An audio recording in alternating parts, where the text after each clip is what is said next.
Welcome to Penrose Learning, where we make understanding easy. You'll start by preparing your device so sharing is smooth.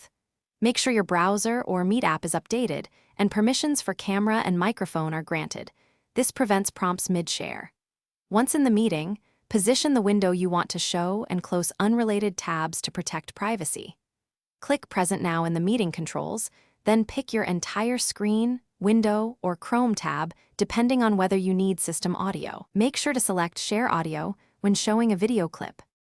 Now focus on selecting the best view and optimizing quality. Choose a single window or specific tab to limit what participants see and reduce bandwidth use. If you'll play sound, check Share Audio before confirming.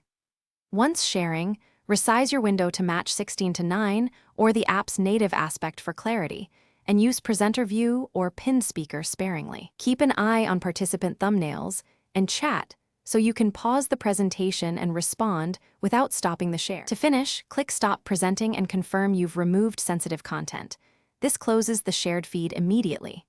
If participants report no audio, make sure you checked Share Audio when selecting a tab, then verify browser or OS audio permissions and that the correct output device is chosen. If video is choppy or delayed, lower resolution, close unused apps, or rejoin the meeting. Sometimes a quick reconnect clears up latency. Finally, run a brief test with one attendee next time to avoid surprises. Thanks for watching. If this was helpful, leave a like and consider subscribing. See you next time.